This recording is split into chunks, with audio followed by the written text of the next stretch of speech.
This is 7 Biblical Readings for a Post-October 7th World, a podcast miniseries brought to you by the Matan Women's Institute for Torah Studies. This entire series is dedicated in memory of the heroes our nation has lost in the past year and a half, and in prayer for the return of our remaining hostages. Welcome to the special series titled 7 Biblical Readings for a Post-October 7th World, an independent 7-part series put out by Matan and hosted by myself, Yosefa Fogel Wruble, and hosted on the Matan podcast feed. Many have spoken about the changing or perhaps broken concepciot, about people's changing perceptions of themselves, of the right and the left, of Israel now and its future since October 7th. These changing ideas and identities are not limited to Israel alone. There are political shifts and alliances shifting all around the world. Some of them we can put our finger on and track and name them, and others will take time and perspective to understand. Each week between the holiday of Pesach and Shavuot, one of the Jewish world's most erudite and wisdom-seeking Torah scholars is rereading an iconic biblical text in light of the changing Israeli, Jewish, and world realities. This is a text that they have learned and taught for years, but has really taken on different meaning and insight and significance for them since that fateful day. My partner in conversation is Dr. Tanya White, international lecturer, writer, and educator with a focus on Tanakh and contemporary Jewish thought. She is a lecturer in the philosophy department at Bar-Ilan University and a senior lecturer at Matan Women's Institute for Torah Studies. A collection of her articles, blogs, and published materials can be viewed on her website, www.tanyawhite.org. Dr. Tanya White, it is an absolute pleasure to have you on the podcast. Thanks for being here. Thank you for having me, Yosefa. Amazing to be talking with you again. Yes. On the podcast, because we talk regularly, but on the podcast. We'll let the audience know that you're a dear friend if they're listening in to us speaking Torah for the first time. And I'm really excited to have you. And honestly, when I was thinking about this sort of idea for this new mini-series, you are one of the first people I thought of because I know that you have felt that a lot has shifted inside. Sometimes those shifts are ones that, as I said, are really hard to sort of put our finger on. But I know that for you, like me and others, a lot of times we think out our internal shifts through the prism of Torah, through the prism of Torah stories, and through the prism of contemporary Jewish thought as well. So today, we are spotlighting the journey that Terah and Abraham, his son, take to get to the land of Canaan, to the land of Israel. And why don't you bring us into that space? We'll start in our conversation with perhaps a backstory of how we often have interpreted these stories. And of course, slowly we'll move towards how you have been reinterpreting this narrative, even I would say more than narrative, a foundational story of the Jewish people in the past year and a half. Yeah, exactly. I want to actually begin by talking for a second about the idea of a journey itself, meaning why do we begin the story of our ancestor, the paradigmatical Jew, our first, the forefather of the Jewish people? Why does he begin with a journey? So I think the very notion of a journey itself implies a certain vision of reality. When we talk about a journey, what we're talking about is that there is a beginning and an end, and there is a meta meaning. We don't have a journey if there's no meta meaning in this world. If there's no meta meaning in this world, we are just free floating atoms, doing what we want at any given moment, and there's no journey happening. There's no kind of an arc that's determining our fate. Whereas I think the very fact that Abraham begins with a journey in and of itself is a theological statement about the outlook of the Jewish people. Right, Franz Rosenzweig, a very well-known Jewish theologian, spoke about the idea that the entire Jewish story is the movement from creation to redemption. And in the middle, we have revelation. And revelation is the space where man and God work together in the arena of Jewish history in order to bring, or Jewish history or down here on earth, to bring about redemption. And to me, that's the story of Abraham. So that I want to begin with that. And that always dictates also my life journey, meaning very often when things happen, and be they personal, national, whatever it happens to be to my people, I always like to stop and take a step back and think, okay, this is part of a journey. And I know so many people since October the 7th have been asking this question. What does this mean? Is there a big picture? And people keep saying, these events are of biblical proportions. What does that mean? It means exactly this. It means that they concede that somehow it falls into the arc of Jewish history, but they're not quite sure where to place it, and they're not sure what meaning to accrue to it. And I think At this particular moment, we can't transpose meaning on it because I think it's too early. But I definitely think that we can say that we are noticing, we are seeing there are divine footprints, or as I like to call them, there are dots, divine dots that we need to kind of play dot to dot and create the line between them, but we're not sure how we're going to do that yet. So when we come to Avraham, first and foremost, that's the journey. To you and I think to many, the idea of being on a journey is one that we've come to. But as you're explaining it, I'm thinking, what is the alternative? Meaning, how could people conceive of their life something other than a journey? And I think that many, and I include myself definitely in the way that I was raised, this idea that our life is kind of linear and we start somewhere and we're getting to a goal.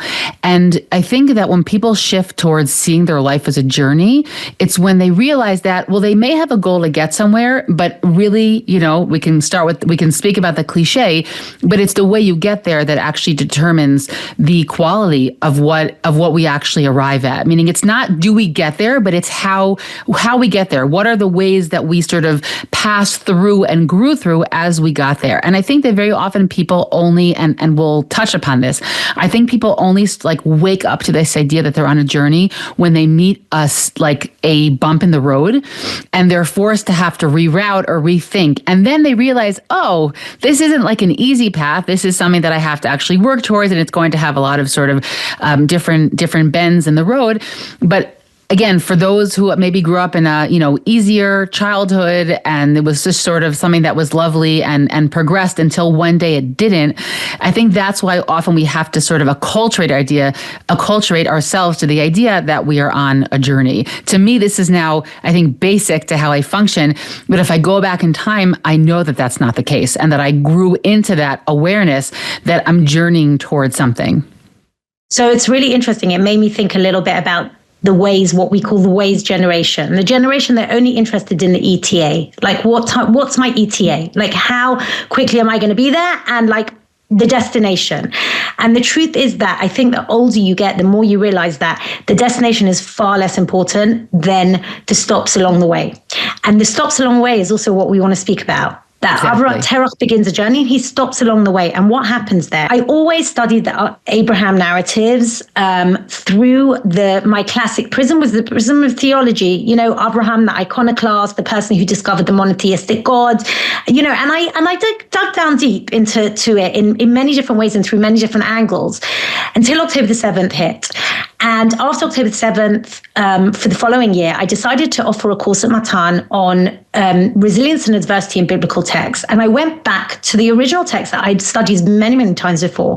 And I began to look at them through a different lens. So what I want to do is today I want to kind of look at this narrative of Abraham and specifically at one midrash, the famous midrash of him breaking the idols.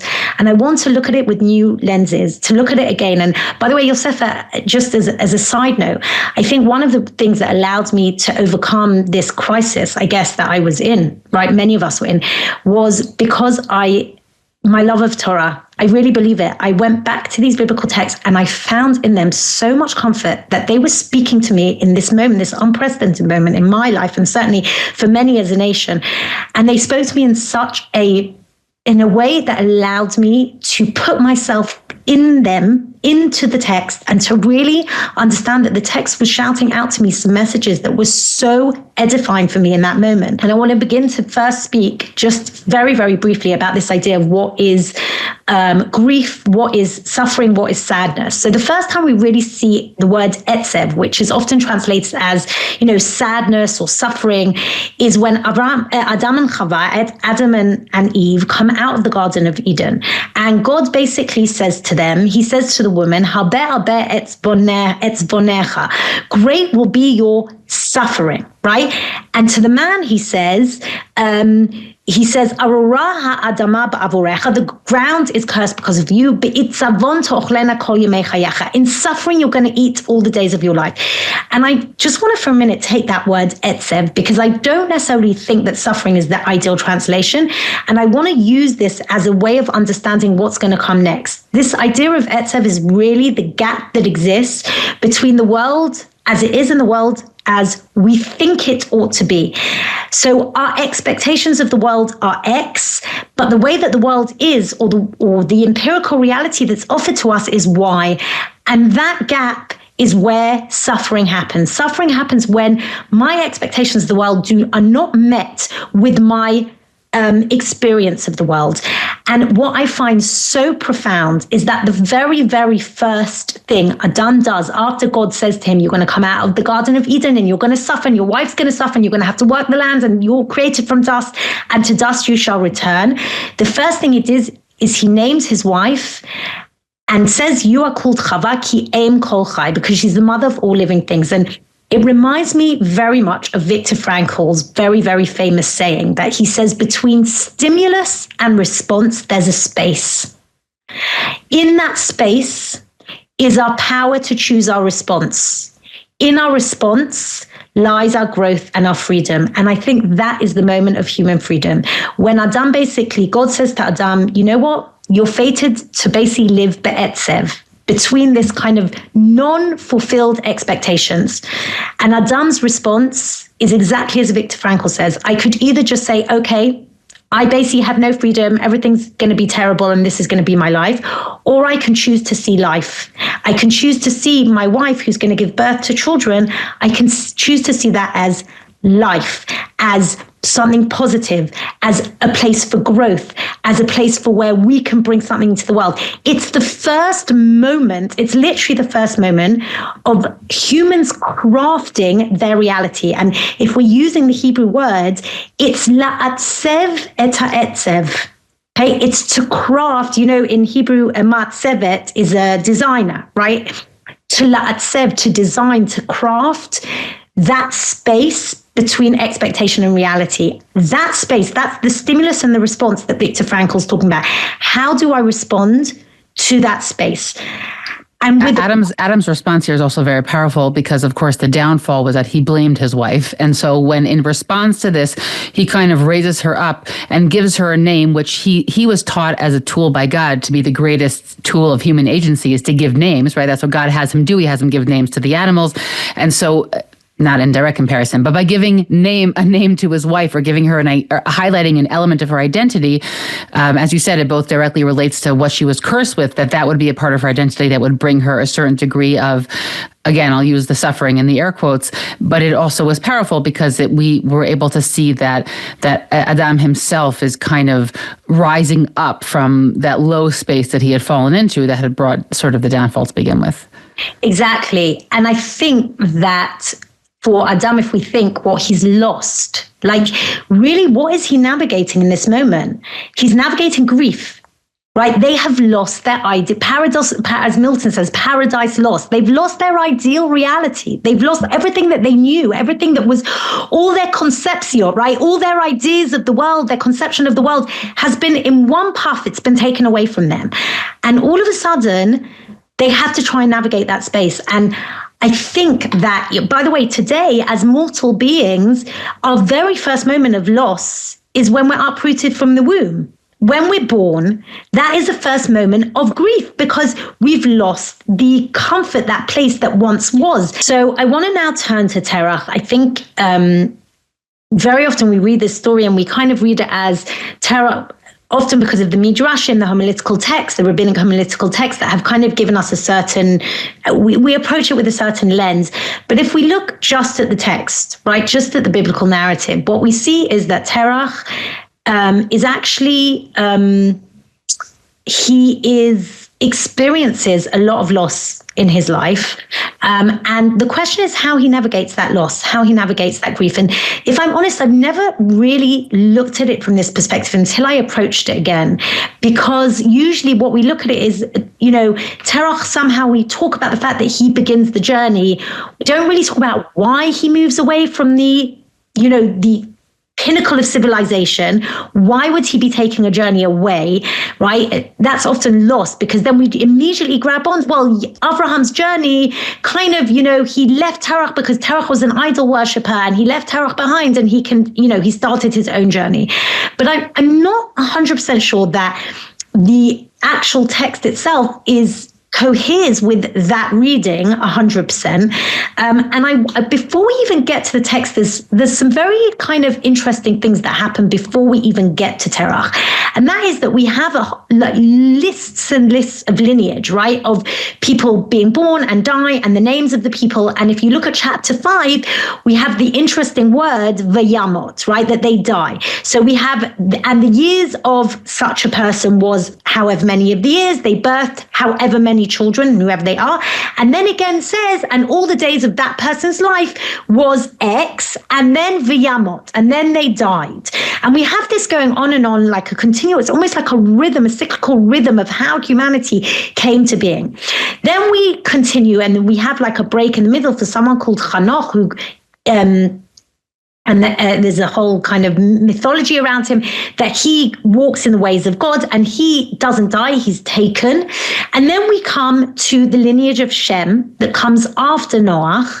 And there, interestingly enough, we have also all lists of people, but we don't have the word vayamot. We don't have the word and they died at the end of their lives. And then all of a sudden we come to a new person. And that person is Terah. And Terah, we're told with Terah the following. And it's interesting to hear how the text speaks about it. V'yechid Terah 70 shana v'yoled et Avraham et Nachor ve'et Haran. And Terah was 70 years and he gave birth to Abraham, Nachor, and Haran. And then it says, Ve'ele toldot Terah, Terah holid et Avraham et Nachor et Haran, v'Haran holid et Lot. And then again it repeats it, and then it tells us that Haran gave birth to his son Lot. And then we have, for the first time in many, many chapters, Vayamat Haran al pnei Terah aviv. Haran died in front of, or in the face of, literally, his father.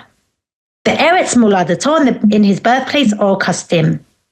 And then in the next pasuk, we have that Abraham and his brother Nachor take wives, and Abraham's wife is called Sarai. Sarai Akara, and we are told that Sarai is barren. Ein la vlad. She has no seed. Okay? Firstly, it's a repetition, but I think there's something profound about these two events. First and foremost, for the first time we hear the word vayama, and this is against the natural rhythm. For the first time we are hearing a child that is dying in the face of their father. This is not the natural rhythm of things. Clearly there's some rupture here. Clearly some event has happened. There's a reason why Haran has died early before his time. And more than that, we have this word, Sarah is akara. She's barren. But it's also, akara is also la'akol, to be uprooted. The ein lavlad, something about her not having a child is extremely uprooting. It's not just that she's barren and doesn't have a child. Her barrenness is an uprooting event. So much so that Terah decides, obviously, as a result of these two very unusual events, his son being killed or dying early, how we don't know how, his daughter-in-law not being able to have children, he decides to go on a journey. And we're told, V'yikach Terah et Avram beno ve'et Lot ben Haran ben beno ve'et Sarai kalato eshet Avraham beno v'yatzu itam me'or kasdim lelechet al Canaan v'yavo at Haran v'yashvu sham.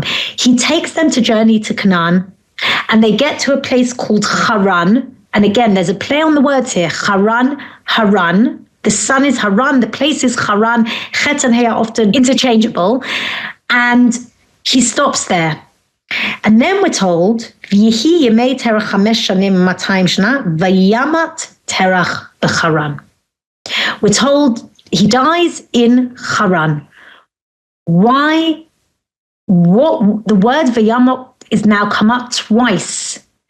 And the question is, what's going on in this? What's going on here? And the other thing that's interesting is that clearly Terah's the first that begins the journey to Canaan, right? Not Abraham.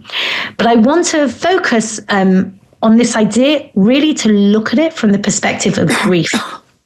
Now, Yosefa, you and I have spoken a lot about the process of grief and how grief can take many, many different formulations. Like there's not, as we spoke about linear, there's no linear process in grief, right?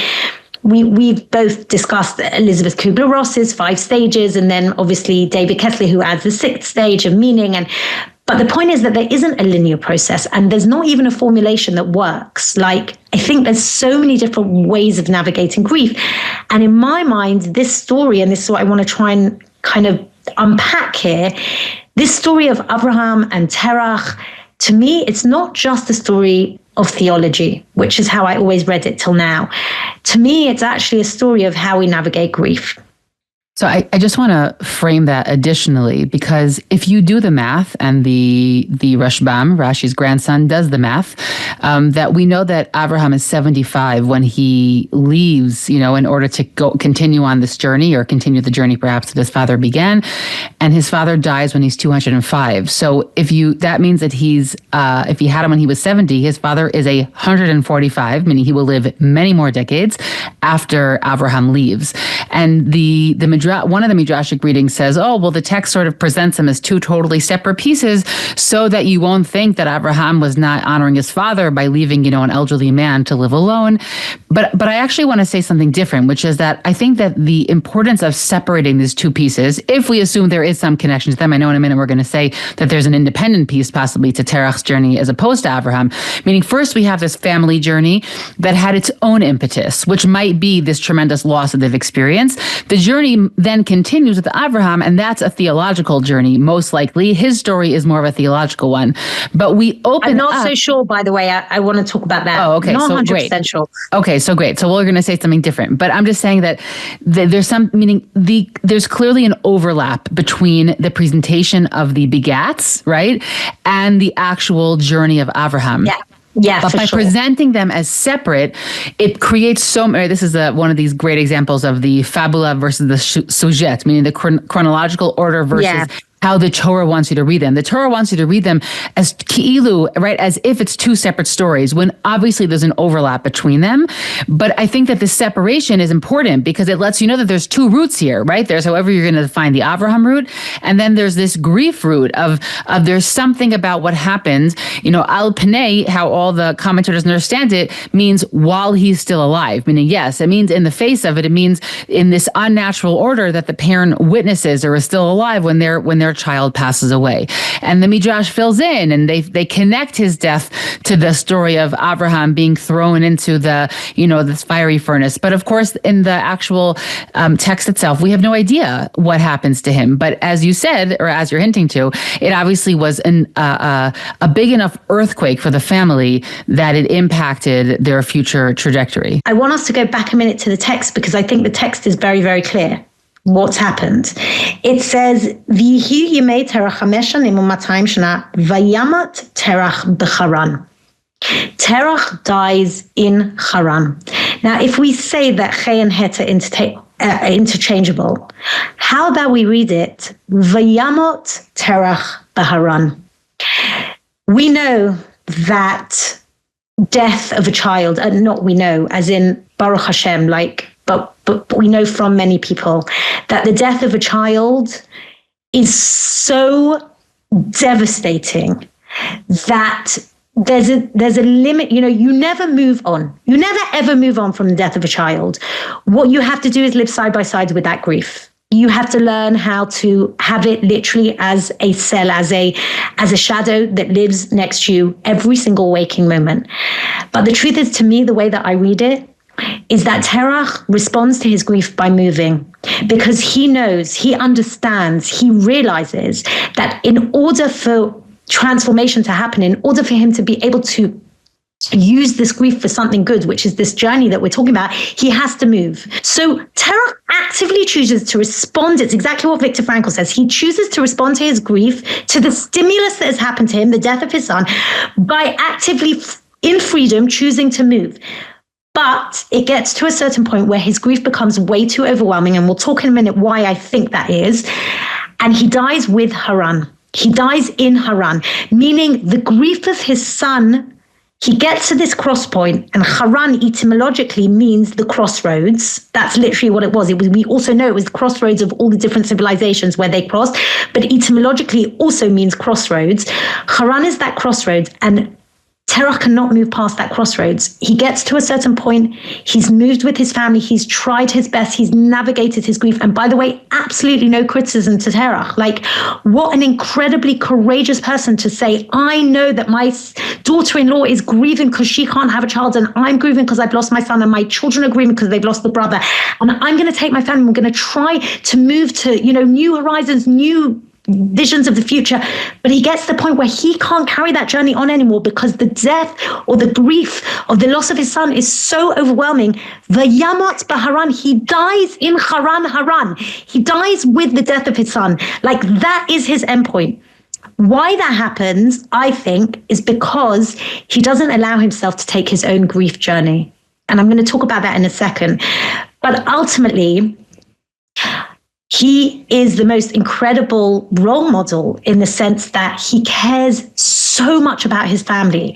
And a lot of them, the commentaries talk about that Terah was the first family man really in the Bible, but he cannot move anymore. And so Abraham has to continue his journey, but Abraham has to make it his own. Now, I've always read that theologically. I've always said Abraham had to let go of all his previous preconceptions about God and about the world and idols and ancient civilization and begin a journey anew. But the truth is that what if we read this text totally for a minute, from this lens of psychology and grief? So maybe part of Abraham's journey is to learn not just that he, not in this ancient kind of guise of you're fated and there's nothing you can do to change your reality. The powers that be, the gods, have decided the reality for you and you can't do anything. And Abraham, so there's this kind of connection between theology and psychology, because Abraham realizes, no, 1 second, it doesn't make sense. This world, there is a purpose in this world. There is meaning to this reality. There is a God. There must be a God that created this world.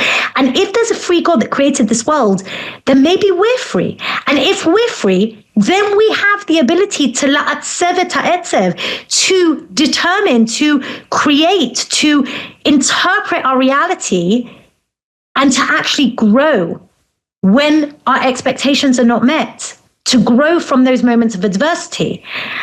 And so I think that God invites Abraham to this journey. And the reason why Abraham can hear the kriya from the kera is the tear. Can't remember who said it, but someone says like the tear in the cosmos, right? The very cosmos itself is torn.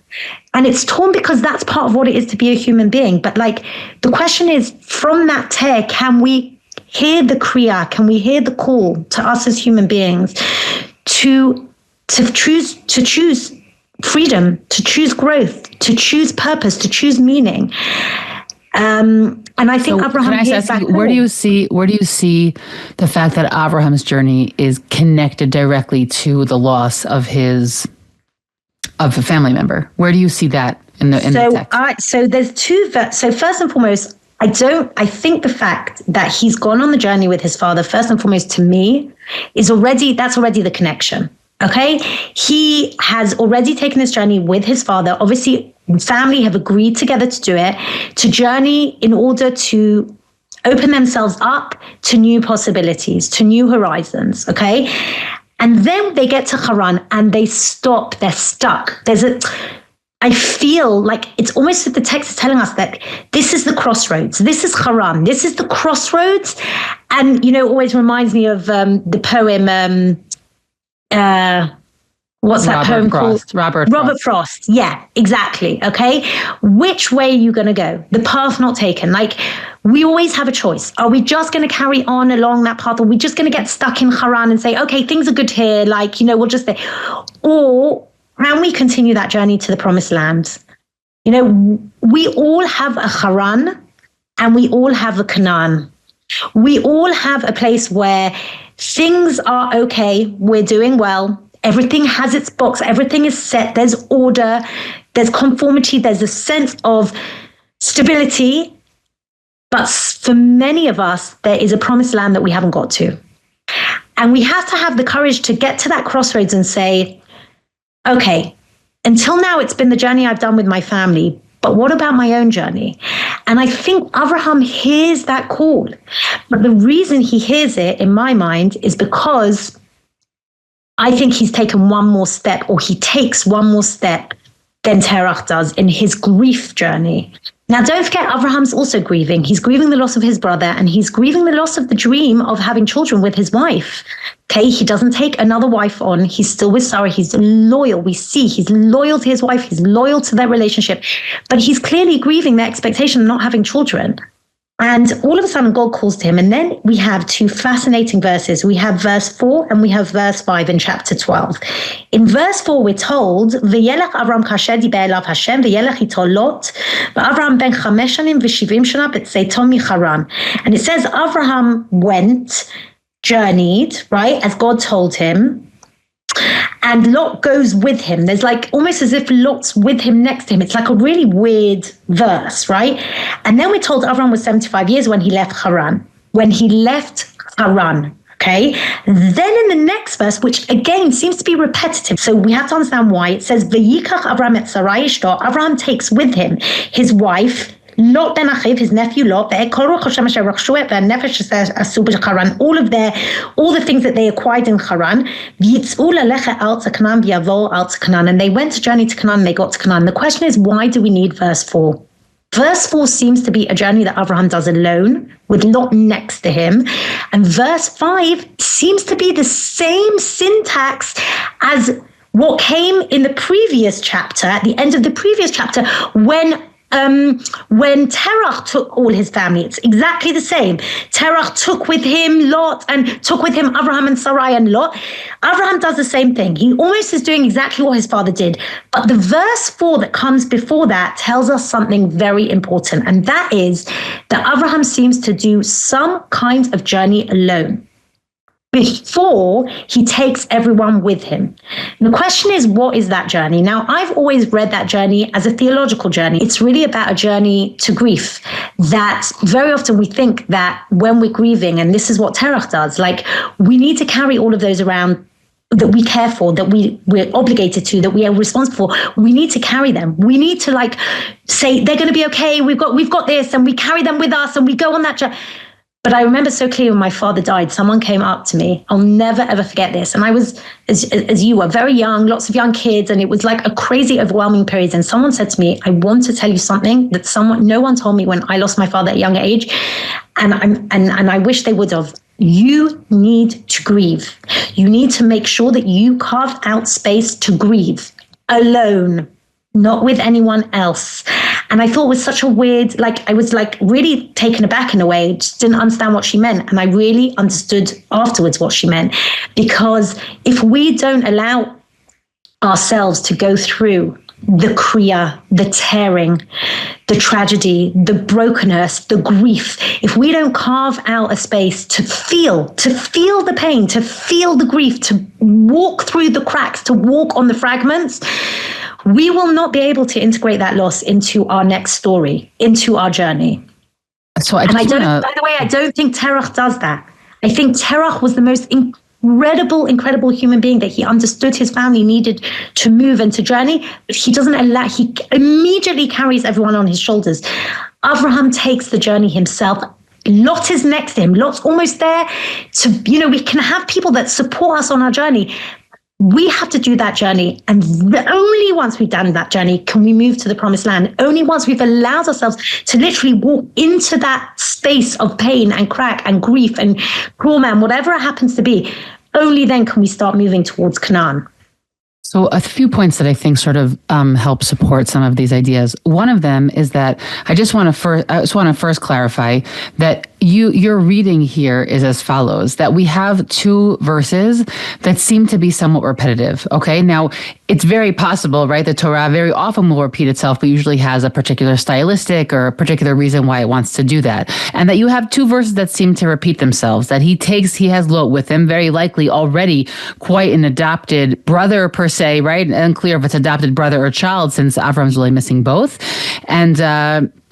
And then we have the pasuk that comes after, the verse that comes after, with all of what they gathered with them. And so instead of saying there's some sort of purposeful repetition, or this, meaning it's two ways of saying the same thing, you're actually trying to say that they're saying two different things. That first there's this internal journey of Abraham that is represented in the fourth verse.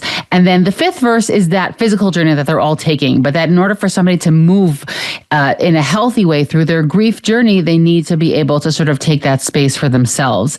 Now, again, what's interesting is that if we think about how this worked probably in reality, is that there's sort of like a mixture of all of these pieces, meaning Terah is moving forward. Terah hears that they perhaps, right, he gets this sense that they might have to move somewhere. And then officially they're given this commandment once they get to Haran, and sort of there all these different journey pieces kind of serve each other.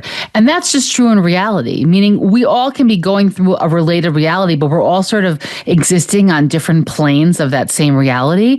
And I think that while Terah is unable to sort of integrate, as you said, what he's lost, Abraham is told that in order for him to be able to actually do what he's going to do, meaning to be this messenger of the Jewish people, he is going to have to go on an additional part of this journey, right? And that while one level of it might be the theological, what you're saying is that another level of it is for him to sort of come to terms with that which he doesn't have with him that he thought he would, whether it's his brother or it's a child. And of course, at this point, he has no idea that there necessarily is a clear way where they're going to have a child, even though he is promised to be a big nation. So I just wanted to clarify those pieces within the psukim. And I think that there's also something here that's incredibly deep, Tanya, which is that very often one generation simply can't finish a journey, meaning they don't have those tools. Terah, his journey is a journey away from grief. Very often you'll find that people are able, like we see the Holocaust survivors, they're a classic example, right? They lost so much, and they came and they built and they moved and they journeyed and they went but it was a journey for many, many of them until much later in life. It was a journey away from trauma and grief rather than with it, right? It was away from it. It was like almost, and it was incredible. And these people were heroes. They were heroes, right?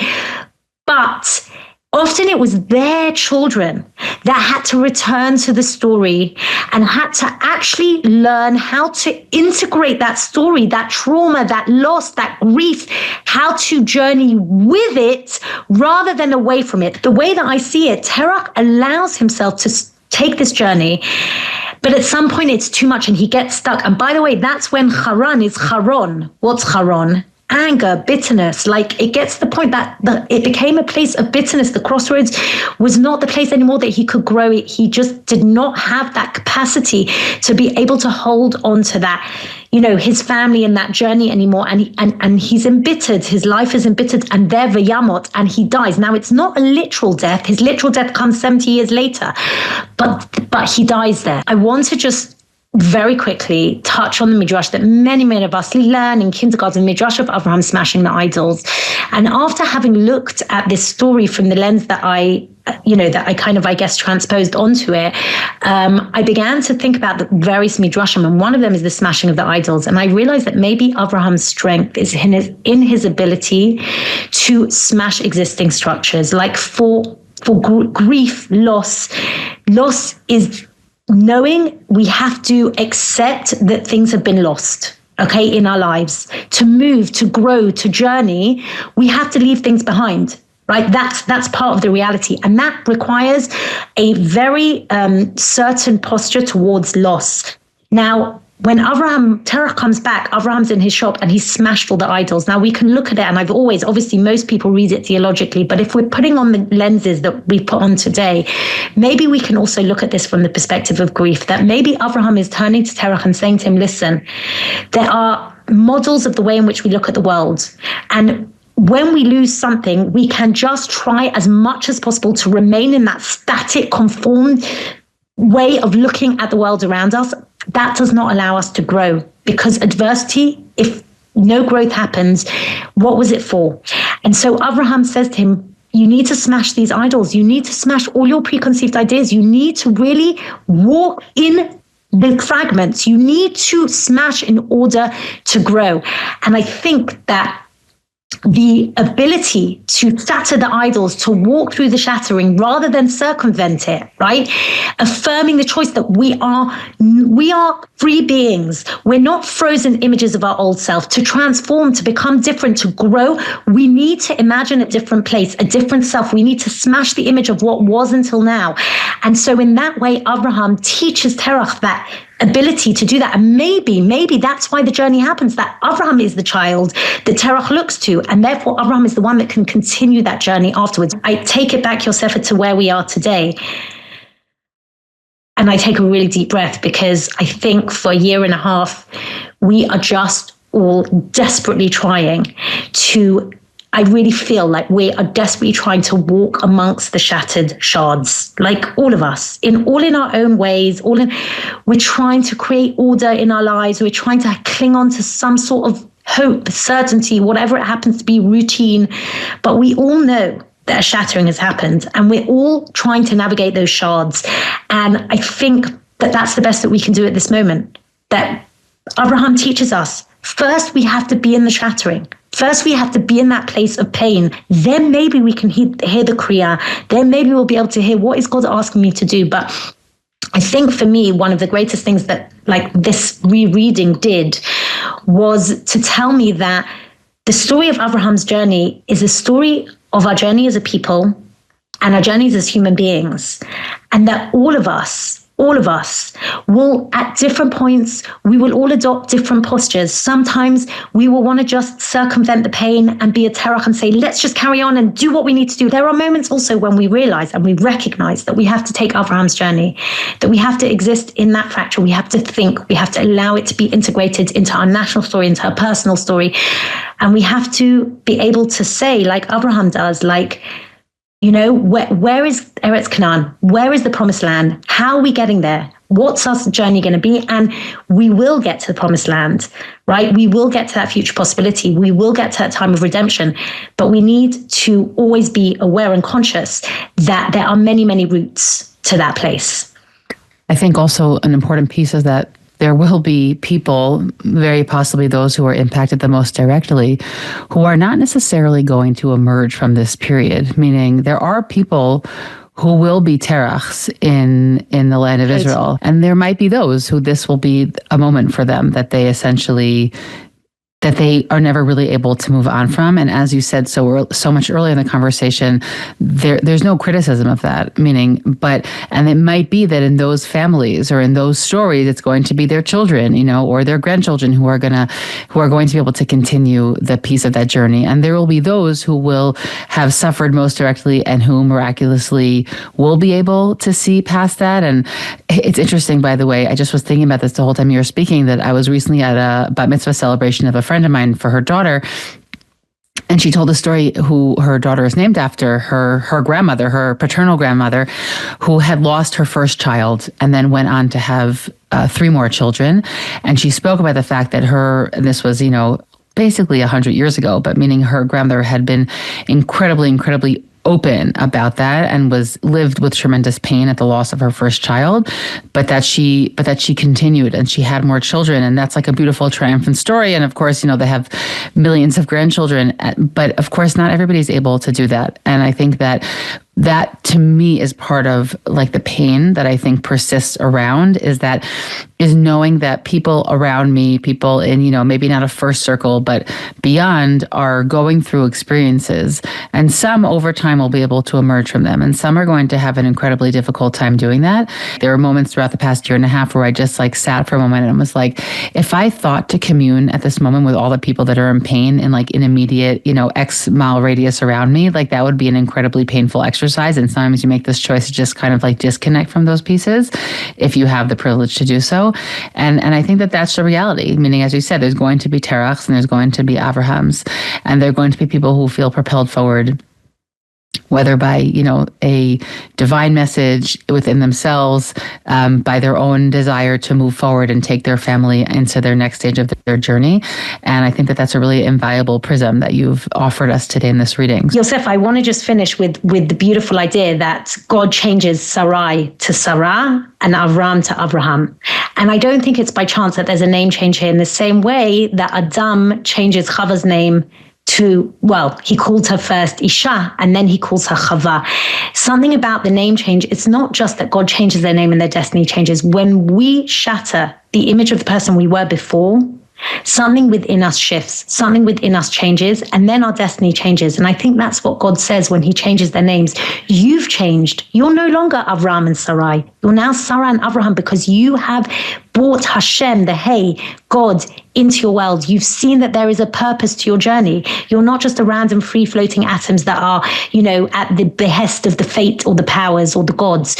You know that you have the ability to craft your own destiny. And because of that, I'm adding the hey to your names, and your destiny will be different. In the same way that Adam says to Chava, Ki ayit em kol chai, you have a destiny, you have a purpose in your life. You are the mother of all living beings.